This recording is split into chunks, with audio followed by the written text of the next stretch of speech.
दिल्ली सरकार का दिवाली उपहार। जी हां, दिल्ली सरकार ने घरेलू पानी उपभोक्ताओं के लिए एक नई योजना की घोषणा की है। इस योजना के तहत लेट पेमेंट सरचार्ज यानी ब्याज और जुर्माना पूरी तरह से माफ कर दिया जाएगा। इसका सीधा मतलब है कि यदि आपके पानी के बिल लंबे समय से बकाया हैं और उन पर भारी भरकम ब्याज जुड़ चुका है, तो अब आपको सिर्फ मूल बिल यानी पानी के असली उपयोग का चार्ज ही चुकाना होगा। यह योजना अगले महीने से लागू होगी और 31 मार्च 2026 तक चलेगी। सरकार का कहना है कि इससे लाखों घरेलू उपभोक्ताओं को राहत मिलेगी। दिल्ली जल बोर्ड की 174th बोर्ड मीटिंग थी। उसमें बहुत ही महत्वपूर्ण फैसले हुए हैं, उसके बारे में आपको अवगत करना है। दिल्ली की जनता के लिए हमें देखते आए थे कि पिछले कई वर्षों से दिल्ली जल बोर्ड की जो हालत है और वो लगातार कर्जे में डूबे जा रही है, और उसके दूसरी तरफ जो दिल्ली की जनता को राहत नहीं मिल रही थी, चाहे वो बिल की बात है, चाहे वो इलीगल कनेक्शन को जब दिल्ली जल बोर्ड जोड़ता है तो जो उसके चार्जेस लेते हैं, चाहे नए मीटर को लगाने की बात है, तो बहुत सारे इश्यूज थे जो हमारे सामने आते रहते थे। दिल्ली के मुख्यमंत्री जी ने,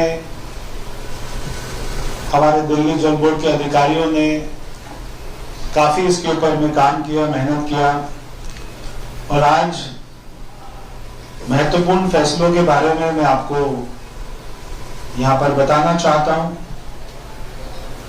जो सबसे बड़ी स्कीम थी और जिसके बारे में आप लोग भी बार बार पूछते थे,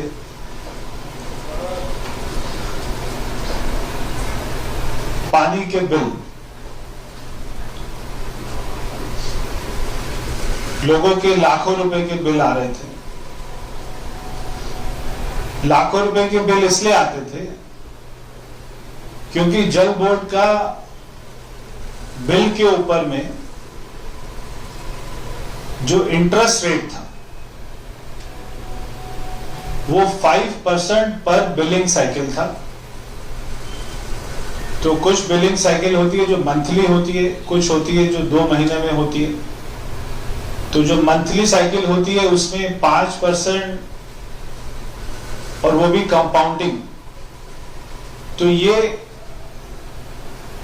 एक साल की अगर मैं बात करूं तो 100 रुपए का 178 रुपीज बन जाता था। हमने उस इंटरेस्ट रेट पे काफी छूट दी है और उसको 5% से 2% पे कर दिया है। हालांकि ध्यान देने योग्य है कि ये माफ़ी केवल डोमेस्टिक कैटेगरी कनेक्शंस के लिए है। व्यावसायिक या औद्योगिक उपभोक्ता इस योजना का लाभ नहीं उठा पाएंगे। दिल्ली जल बोर्ड अपने बिलिंग सिस्टम को अपग्रेड कर रहा है ताकि सभी उपभोक्ताओं को स्वचालित रूप से इस माफ़ी का फ़ायदा मिल सके। ऐसी ही ताज़ा जानकारी के लिए ऋषभ टाइम्स को सब्सक्राइब करें।